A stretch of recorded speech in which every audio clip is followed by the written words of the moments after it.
bem-vindo ao PodVets, um podcast direcionado à medicina veterinária, às doenças mais comuns, a especialistas e a tutores. Eu sou Marcela Croft, médica veterinária fanática desde 2006 e hoje estou aqui com aquela pessoa importantíssima que cuida do coração dos nossos pets, Dr. Guilherme Coelho. É um prazer ter você aqui. A gente, além de Oi, tudo bem? Colegas profissionais, somos amigos próximos e me sinto muito feliz em ter um profissional tão habilitado que trabalhe conosco no hospital. Queria que você contasse um pouquinho sobre a cardiologia, se apresentasse. Tá, queria agradecer o convite, dizer que estou bem feliz também, adorei o formato aí e a ideia, né? Legal. De novo, com ideias novas e bem interessantes. E assim, eu sou formado desde 2016. Às vezes eu me confundo um pouquinho, eu esqueço que o tempo já está passando, né? Já está há um tempinho aí na caminhada. Minha trajetória na veterinária, ela já teve outra especialidade, né? Trabalhei como anestesista. Foi assim que a gente se conheceu, né, Gui? Foi, exatamente. Foi assim mesmo. Então, assim, trabalhei como anestesista, então estava finalizando a graduação, tinha algumas dúvidas o que eu ia trabalhar. A cardiologia não estava entre essas dúvidas ainda. Achava muito interessante a especialidade, né? Trabalhar com isso. E parti para a residência, né? Quis fazer uma residência, fiz minha residência em anestesiologia.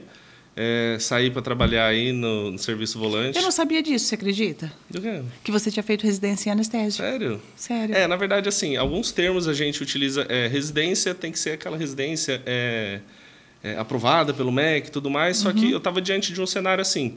Para eu fazer uma residência, eu teria que sair de Maringá, né, para uma faculdade pública. O custo de vida me mantém em outra cidade em detrimento ali aos honorários, né, da residência. Eu não conseguiria conciliar. E aqui em Maringá a gente tem um hospital excelente ali na Unicesumar, né? Então, assim, eu tinha uma estrutura muito boa, eu tinha uma tutora muito boa, a professora Carol, e não me arrependeria um pouco de ter feito um aperfeiçoamento. No caso, o nome se chama aperfeiçoamento, né? Entendi. Como se fosse uma pós-graduação em clínica médica, e eu fiquei ali trabalhando no hospital, rotina, anestesia, atendimento clínico e tudo mais. Que ótimo. Na verdade, é o que eu penso, né? Se a gente não parte para a área acadêmica, se a gente quer fazer por fazer, porque a gente gosta daquilo, o intuito não é nem ter um certificado, né? Independe do nome. A gente conversa, né? A gente conversa muito sobre. Ui, perdão. A gente conversa. A gente conversa muito. Pronto, que eu dei um murro no microfone. A gente conversa muito sobre isso, né? Exato. Então, títulos não são importantes, apesar de. Assim, a titulação ela realmente é importante, Sim. dependendo do seu projeto de vida. Sim. Mas, por exemplo, hoje eu conversei durante a própria residência, em cursos que eu ia fazer fora, a estrutura e a rotina que eu tinha dentro do hospital ali. Eu não me arrependeria um pouco de ter ficado aqui em Maringá. Com certeza. Né? Eu anestesiei assim, uma quantidade enorme de pacientes, tive uma rotina gigantesca, uma tutoria assim, muito presente, equipamentos avançados, né? Então, eu tinha aparelho de anestesia de última geração, eu tinha fármacos extremamente novos, assim, com uma qualidade que eu poderia trabalhar os protocolos. Então, assim, eu fui bem servido, graças a Deus. E eu acho que é importante, né? Eu, a Ana, o Davi e o Flávio, a gente sempre cai nessa. Essa trajetória é muito importante para a nossa formação profissional, né? Tem gente que se forma e já quer atuar num ramo específico, ou se forma e já abriu, a Ana comentou, abre uma clínica. É complicado isso, porque, querendo ou não, a gente aprende na repetição. A gente vai se conhecendo profissionalmente. Da mesma maneira que você começou com anestésio, foi para cardio, agora está em pneumo, fazendo muito bem isso. A gente vai, dentro da profissão, se conhecendo. O que gosta de fazer, o que tem mais afinidade profissional, não só de gostar, mas o que faz muito bem. Sim. Que normalmente bate, né? Sim, sim. Normalmente você gosta muito de fazer uma coisa e é essa coisa que você faz muito bem. Ninguém gosta de fazer uma coisa que você faz mal, né? Que você não consegue. Acaba não gostando, né? Exatamente. Então, é importante essa caminhada para a gente, né, se sustentar como profissional. E você está na mesma, né? Sim, nesse ciclo. E assim, eu me formei, eu fiz estágio em anestesia desde o 3º ano. Então, eu tinha o Dr. Eduardo Atanabe, né, que me deu a oportunidade do estágio, acompanhei ele durante 3 anos. E assim, eu poderia sair dali, eu já, vendo hoje, eu estaria apto a trabalhar com anestesia. Só que eu falei assim, não, eu preciso de um pouco mais de segurança, eu preciso de uma rotina, eu preciso de um suporte, né? Aí eu fiz a residência, terminei, fiquei inseguro de novo para sair do mercado de trabalho, mas eu falei assim, não, agora eu tenho embasamento técnico, tenho a prática, tenho um pouco mais de confiança e graças a Deus deu certo. Que bom, que legal. E chegou na pneumo por conta da cardio, chegou na pneumo por conta de uma necessidade da região, que na época a gente fez o nosso curso de rinoscopia e traqueobroncoscopia, na mesma época, um não sabia do outro e... Eu falo assim, na anestésio, a primeira semana, primeiro mês, eu já falei assim, eu preciso fazer mais alguma coisa. Eu não vou ficar só aqui, eu quero aproveitar o período que eu estou aqui na faculdade, trabalhando no hospital, para fazer alguma outra especialização. E eu fiquei buscando, falei, o que tem? É uma área afim e tudo mais. Eu lembro que eu abri uma gavetinha, olhei um livro de eletro, e eu ficava ali, olhando, lendo, falei assim, cara, é uma área bacana, não tem nenhum profissional, né? E fui buscar cursos, né? Pensei na pós-graduação, só que eu pensei assim, poxa, hoje eu vejo também que na pós-graduação são 24 meses, tudo muito parecido com a graduação. Você tem etapas de fisiologia, anatomia e tudo mais, e você vai acabar vendo patologias de maneiras isoladas, né? E a carga horária prática de uma pós-graduação, infelizmente, é baixa. Não existe assim uma exigência maior para isso. Então, a gente percebe que em muitas pós-graduações, não todas, né? A carga horária prática, por exemplo, de um ecocardiograma é um final de semana, né? Que loucura, né? E eu tive a oportunidade de fazer o curso, um aperfeiçoamento em Jaboticabal, na Unesp, junto com o professor Camacho, professor Malles. Então, assim, na época eram os nomes, né, em alto. O professor Camacho, ele foi um dos pioneiros na cardiologia, né? Então, assim, gostei demais. No primeiro módulo, eu já falei assim, puxa, isso é muito legal, né? E daí, então, foi ladeira acima, né? Não foi ladeira abaixo, foi ladeira acima. Normalmente a gente percebe que quem faz pneumo antes é cardiologista ou começou com a cardiologia, Isso. né? E a pneumo, ela veio dessa forma. Assim, muitos pacientes que chegam para mim, eles chegam com qual queixa? Tosse. Exato. Dificuldade para respirar, cansaço. Exato. E, assim, muitas vezes a tosse ela não vem com relação. Eu brinco que o coração, ele não tem receptor para tosse. Então ele ele não tem a causa principal de o animal ter tosse ser origem cardiogênica. Muitas vezes está correlacionado, principalmente pelo aumento, né, em remodelamento cardíaco, compressão bronquial, congestão cardíaca, mas a grande maioria das vezes está relacionada à doença respiratória, né?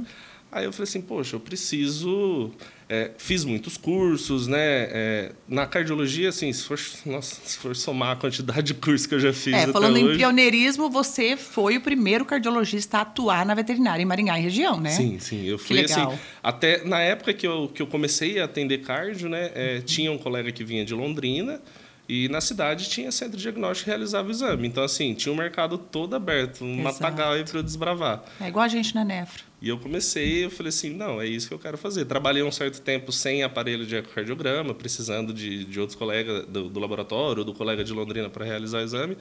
Aí chegou num ponto que eu falei assim, não, eu preciso, para eu me tornar um cardiólogo, né, que hoje a sociedade titulou alguns colegas, então até o ano passado não existia cardiologista, né? Hoje nós temos alguns colegas diplomados em cardiologia, porque assim, são terminologias. Sim, né? exato, então, igual assim, na nefro. Isso, então assim... Especialista e especializado. Especializado, né? Nós somos especializados, então assim... a prova de título por conta de um ano de atuação eu não pude prestar, mas a próxima prova eu vou prestar. Até porque é só um título também, né? Mas é isso, acaba sendo um título e acaba sendo uma aprovação pra gente, né? Fala, não, eu quero me firmar, eu trabalho com isso, né? Então eu quero me firmar, a sociedade é muito atuante nessa área e ela está titulando colegas e ela está extremamente empenhada nessa parte. Né? Que ótimo. E eu fui o primeiro a trabalhar com isso, comprei meu aparelho de eco, estava no momento assim que eu precisava escolher, decidi se eu continuava com anestesia, se eu realmente me firmava na cardio. Então, assim, comprei o aparelho, passou um tempo, menos de 6 meses, eu já precisei decidir definitivamente se eu continuava trabalhando com anestesia ou se eu ficaria só com a cardio. Que bom, fico muito feliz. Na sua rotina, quando a gente pensa em doença cardíaca, né, você acha que os pacientes demoram muito para chegar, né, no seu exame e passar por você, ou não? Você acha que é um tempo, o clínico viu, viu que pode ser alguma coisa cardíaca, auscultou um sopro, já encaminha. Os pacientes estão chegando, né? De uma maneira que ainda tem como fazer uma adequação legal ou poderiam estar chegando mais cedo, Gui? Eu coloco assim, vou colocar o inicial ali que eu comecei a fazer eco, que eu realmente comecei a trabalhar com isso propriamente dito. Antes eu recebia mais pacientes em estágios avançados da doença. Eu Legal. não sei se eu estou atendendo a grande maioria deles. O fato de eu estar nas clínicas, de eu conversar com os colegas, já ministrei curso para alguns colegas. Então, assim, hoje os clínicos, eles sabendo que tem especialidade, eles estão já te encaminhando. chamam para né? prestar Então, antigamente eu fazia mais paciente que já estava descompensado. Exatamente. Hoje eu faço uma grande parcela dos meus exames em pacientes de acompanhamento, que acabam descobrindo uma alteração em estágio extremamente ou para diagnóstico muito diferencial, rápido. até de uma Sim, tosse, né? Sim, um pré-operatório. Então, assim, tem se instituído como pré-operatório, uma avaliação cardiológica, né? Então, hoje em dia, eu diria que está meio a meio. Mas legal. antigamente, era muito mais pacientes que já chegavam descompensados. Descompensados. Mas você foi educando, né? Sim, sim. É um trabalhinho devagar, um trabalhinho lento, de né? formiga, né? Exato. Mas que vale a pena até para você ter resultados positivos, Sim. né? Profissionais. Então, quanto antes chega, melhor é... Melhor é o prognóstico, né? Paciente idoso, né? Existe uma grande chance, probabilidade de um paciente, por ser idoso, já ter alguma alteração cardiovascular ou não? Sim. É como na doença renal crônica? Sim. Por exemplo, senilidade vai ter né? uma doença renal crônica a maioria das vezes. Eu falo assim, o paciente idoso, o nosso feijão com arroz é doença valvar. Né? Então, praticamente todo dia, não vou dizer praticamente, todo dia eu atendo um paciente que ele tem algum grau de lesão valvar e, consequentemente, ele tem um grau de insuficiência. Né? Então, eu costumo falar assim, não é que é normal para a idade, é esperado que naquela idade aquele paciente tenha alguma alteração. E normalmente isso está ligado à hipertensão ou não? Tanto a hipertensão, você diz a doença valvar. Isso. A doença valvar, assim, não é muito bem estabelecida a fisiopatologia, o que gera essa degeneração, mas a gente sabe que a partir de 7, 8 anos a gente já tem uma alteração morfológica dessa válvula e, consequentemente, ela não, a gente diz coapta, mas ela não fecha direito e acaba levando a esse refluxo. Até pelo funcionamento, né? Funcionou tanto tempo sem parar que começa a dar um certo E erro. a hipertensão, muitas das vezes, a gente coloca dentro do contexto ali da doença cardíaca, ela vem secundariamente à insuficiência, como um mecanismo de compensação. De compensação, né? Entendi. Isso. A hipertensão em si, digamos, uma hipertensão primária, uma hipertensão por doença renal, a doença endócrina que está vindo com... Não sei se está vindo com tanta força, está se descobrindo. Sendo mais diagnosticado, isso, com certeza. Eu gosto de falar isso porque, assim, está se descobrindo, está se diagnosticando mais. Exato. E essa hipertensão, que não é de origem cardiogênica, ela leva a alteração cardíaca também. Normalmente, quando a gente pega em conjunto, é um animal que já era hipertenso, né? Quando a gente passa lá nos renais, que já era hipertenso e vê o reflexo no coração. Então, dificilmente o coração vai ser a causa base, né? Sim. Então, na nefro, pelo menos, é isso. A gente percebe. Que legal. E me fala uma outra coisa. Pacientes jovens, né? Existe uma grande incidência de pacientes que já vêm congênito com alguma normalidade cardíaca. É muito difícil acontecer. É mal diagnosticado ainda. A cardiopatia congênita, quando a gente pega esse tema, o que eu costumo dizer? Ela não tem uma alta incidência. Certo. Né? A minha rotina de doença congênita é baixa. Né? Não sei se pelo fato de eu não atender tantos pacientes pediátricos, tantos pacientes neonatal, né? Mas, assim, a gente sabe que algumas raças específicas, elas vêm carimbadas com uma grande possibilidade... Spitz alemão. Então, assim... Vamos colocar a doença mais comum que eu diagnostico, né? A persistência do ducto arterioso.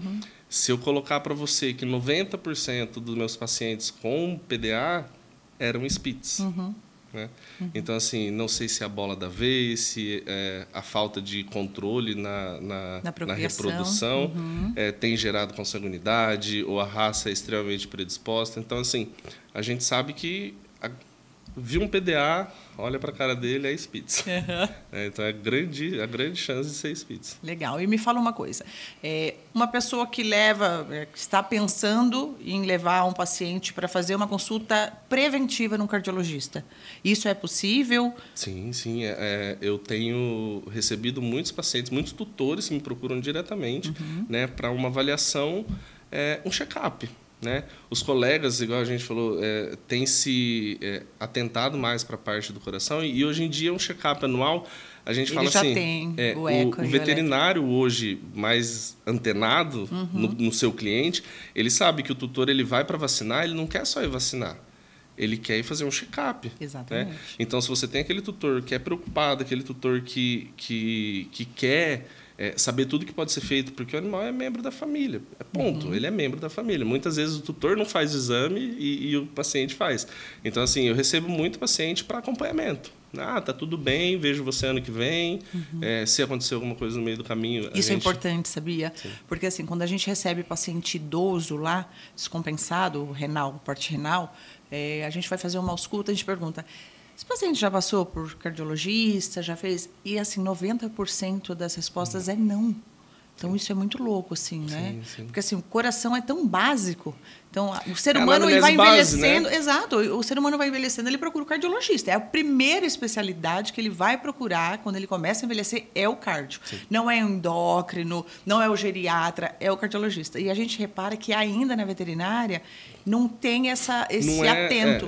Não é uma coisa assim que já está... Tem que passar pelo cardio. Exatamente. Né? Então, se a gente for pensar assim, quando eu vou ensinar algum estagiário ou em algum curso sobre auscultação, eu falo, gente, a auscultação não é contar a frequência cardíaca. A contar a frequência cardíaca é a última parte. Você nem precisa de um esteto para contar a frequência cardíaca. Você sente o pulso, você consegue ver o valor da frequência cardíaca. Você tem que auscultar todos os pontos de ausculta, você tem que gastar um tempinho ali na ausculta, um lugar silencioso e tudo mais. E assim, muitas vezes, por exemplo, o paciente que vai vacinar, a primeira vacinação, ele não é auscultado. Né? Então, muitas doenças acabam o paciente vindo a óbito sem saber sem que ter ele tinha uma diagnóstico. doença congênita, sem ter um diagnóstico. Exatamente. Isso aconteceu com a gente ali. A gente pegou um rim policístico, um PKD, congênito, num paciente de 4 meses que tinha engolido uma meia e por isso passou por ultrassom. Se não tivesse engolido a meia, não ia ter o diagnóstico, assim, ia ser extremamente tardio, entende? Sim. Então, assim, é exatamente isso. Se atentar, por mais que seja um paciente pediátrico ainda, se atentar a fazer uma ausculta, porque às vezes a gente descobre coisas que não é esperado, né? A gente precisa ter o normal, né? Ontem eu estava conversando com um colega a respeito da telemedicina, de eletrocardiograma e tudo mais. Eu falei assim, você está com um paciente que ele precisa fazer uma cirurgia. Vamos colocar uma cirurgia letiva, uma castração, um tratamento periodontal, uma profilaxia. Você vai fazer um check-up, você vai fazer um exame de sangue, o que você espera? Você espera que esse paciente venha com infecção, não. Que ele venha com anemia? Não, você espera que ele venha... Esteja tudo ok para estar apto para operar. Né? E o exame do coração, da mesma forma. A gente não precisa buscar só esperando a alteração. A gente tem que encontrar a normalidade. Né? Até porque eu faço um exame num paciente e falo, olha, guarda muito bem guardadinho esse exame, esse laudo, porque lá na frente, se você precisar... Vai fazer um comparativo. Precisa saber que esse coração estava normal aqui. Que legal. E me fala uma coisa, sobre agora a sua rotina na pneumo também. Eu vi que você está fazendo a região inteira, só vejo nos stories, uma hora ele está num lugar, uma hora ele está em Londrina, Como que está sendo como que está sendo assim? Está te dando frio na barriga ainda? Como que está sendo essa sua nova etapa na pneumo? Igual eu comentei na cardio, eu busquei cursos e assim... Eu estive com os melhores do Brasil nos cursos. Né? Eu até estava conversando com um colega que eu vou repetir um curso de ecocardiograma como atualização. Sim, né? Então, porque tudo muda, né? Eu fiz o curso básico, eu fiz o intermediário, eu fiz o avançado, eu fiz o de congênitas. E eu falei, bom, eu quero me atualizar, eu quero repetir o intermediário ali para a gente ver o que tem de novo. Então, assim, eu consegui atender a minha demanda com muitos cursos, muita carga prática. Fiquei 2 meses... lá na Unesp, acompanhando o pessoal, mesmo depois de formado. E na pneumo, eu tentei fazer alguns cursos, né? Vi que faltava alguma coisinha, eu falei, poxa, eu preciso... Né? A pneumo não é pneumo sem a parte de endoscopia respiratória. Sim, né? com certeza. E eu tenho uma colega de Curitiba, que eu acompanho, fiz os cursos com ela. E, assim, eu estou finalizando já, quase finalizando a minha pós-graduação em pneumo, então...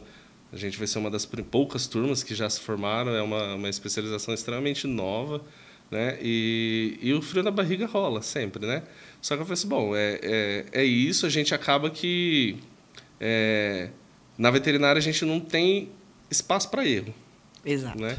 A gente não tem espaço, a gente não pode aprender errando. Exato. A gente tem que aprender com os erros ou com os intempéries que a gente tem. Né? E está sendo super bem aceito. Tenho colegas de outros estados que me procuram para ver se eu faço o acompanhamento, a região toda aqui. Na cardio eu não consigo atender a região. Né? A gente tem ótimos profissionais na região, mas assim acaba que a demanda de Maringá não me permite fazer atendimentos fora de Maringá. Mas a parte de pneumo, como a gente não tem nenhum outro colega ainda que trabalha, então estou rodando bastante. Fazer. E está rodando. E agora já fez um curso de stent. Isso aí, não pode parar. Depois de anos esperando. Explicar um pouquinho, vamos explicar para os tutores, né, para o pessoal, o que é o stent traqueal, né, qual que é a importância dele. Você é a única pessoa na região que vai, né, fazer, que está fazendo a colocação do stent. Então, eu fiz o curso de stent também, de pneumo também, da parte de endoscopia respiratória, mas eu não me habilito de maneira nenhuma, pouquíssimas vezes. O Guilherme sempre é que faz para a gente, né? Por repetição, ele sabe muito mais. Então, vamos explicar um pouquinho para os tutores a importância do stent, para que serve, né? Tem muita gente, muito veterinário que nem conhece stent. Sim. Eu acho legal você fazer, porque assim, você acabou de vir desse curso, está tudo fresco aí, então eu acho legal, é uma novidade, né? Sim, e assim, o stent, ele surgiu a ideia de poder prestar esse serviço, porque é muito triste a gente ver um paciente que precisa de algum procedimento, precisa de alguma terapia, e você não conseguir realizar aquela terapia ali. Né? Mesmo então, sabendo que existe. Você não então, ter assim, ali, né? Eu tive várias situações que eu tive paciente que precisava de... A gente teve uma situação semana passada, né? Em conjunto, né? Sim. E assim, o paciente precisava, e assim, como que eu vou mandar esse paciente instável para São Paulo? É impossível. Que era o único lugar. São Paulo, Curitiba também implantava. E eu buscava curso, eu não conseguia encontrar um curso de gabarito para eu falar, não, realmente, esse curso vai me dar preparo. Né? Então, dentro desse tempo, eu fiz alguns cursos que não eram presenciais, comprei algumas próteses para treinar, né? E assim, aí tive essa oportunidade mais recente de fazer o curso com o professor americano, né? E foi assim, fenomenal. E a questão do stent, né? Quem não conhece um paciente que tem aquela respiração... Eu gosto de fazer onomatopeia para evitar, mas... Eu também faço muito, Aquela respiraçãozinha, o Spitz, o York, principalmente, né? Que tem o colapso de traqueia e ele tem a síndrome, né? Que é a doença obstrutiva respiratória, né? Você conhece bem a parte da doença obstrutiva de cavidade nasal, de viária superior. Então, assim, a gente daqui para baixo também pode ter processo... Meu cabeça e pescoço. Você não me desce ali para baixo, não fica com você. A gente também tem processo obstrutivo. Então, assim, o stent nada mais é que ele é uma prótese, né, que a gente fala que é autoexpansível, né? Então ela é feita de um material extremamente rico, um material níquel, né, uma mistura de níquel e titânio, que ele faz a expansão da traqueia. Explicar um pouquinho. Pacientes, às vezes, que têm um colapso traqueal, uma estenose de traqueia, pacientes normalmente não são pacientes tão jovens, né, Gui? São pacientes um pouquinho mais velhos, que os anéis traqueais vão ficando mais maleáveis e acaba que a traqueia, que é um muzinho, que tem a cartilagem e a parte muscular, acaba colabando e diminuindo, né? Então, é um paciente que tem muita dificuldade respiratória, não é de via aérea superior, mas isso é um paciente que não oxigena direito, né? Que toda hora está roxo, que às vezes pode sofrer desmaio, né? É uma angústia respiratória muito grande. Então, hoje em dia, existe o stent, que é colocado via endoscopia respiratória e abre de novo a traqueia, né? Muita gente, provavelmente, que está assistindo a gente, conhece o animal. Normalmente é York ou Spitz ou Maltês. Maltês também. Então, é importante, o Dr. Guilherme faz esse serviço. Sim. E, assim, o mais importante, quando você vai aprendendo, aprende a técnica, né? Você tem que saber quando indicar. Você tem um paciente que é indicativo, tem um paciente que não precisa naquele momento, que tem terapia que pode ajudar, mas ele, em muitas situações, ele é a única maneira de dar qualidade. De dar qualidade de vida para o paciente, com certeza. Que legal. Guilherme, me fala uma coisa, eu vou fazer uma pergunta bem difícil para você agora. Ai, meu Deus. Peraí, deixa eu tomar uma água. Entre a cardiologia e a pneumo, o que você mais gosta de fazer? Ai, não faz isso. Eu faço. Cara, eu faço. Olha, eu falo que a cardiologia é minha paixão, é meu amor, né? E a pneumo está se tornando a minha paixão, né? Então, assim, é algo novo, é algo que cada dia eu tô... Cardiologia é seu amor, meu e a amor, pneumo é sua amante, entendi. Ela está roubando a cardiologia de você. Um pouquinho, Marcelinha vai me matar, eu fiz uma analogia. A anestesia é minha ex, né? Então, assim, tem isso, eu tenho várias, dá para fazer uma analogia bacana. Mas, assim, hoje eu não consigo... desvincular uma parte da outra, até porque, igual eu falei, tá tudo interligado, né? Tá muito interligado. O cardiorrespiratório é uma coisa assim que não dá para você fazer um tipo de atendimento sem pensar que possa ter outra coisa associada, né? Então, eu gosto das duas, vai. Muito bem. É igual filho, né? Não dá pra falar qual que você gosta mais. Nossa, sem vergonha. Aí sacaneou. Vamos jogar um pouquinho. Aí você sacaneou. Então... Ô Gui, foi um prazer enorme te receber aqui para a gente falar um pouquinho de cardio, de pneumo, de você, né, como profissional, como pessoa. Falando novamente, é um prazer para a gente ser amigos seus e colegas de trabalho. Saiba que a gente admira muito você como pessoa. É um workaholic, para quem conhece. Sim, só pensa em trabalhar até na lua de mel, coisa feia. Não fala Mas isso. é uma excelente pessoa e Não profissional. fala isso, não foi. Muito obrigada. Obrigada, foi um viu? Prazer te receber. Eu que agradeço o convite. Obrigadão. Gente, a gente fica aqui com o podcast com o Dr. Guilherme Coelho. Espero que vocês gostem e até o próximo.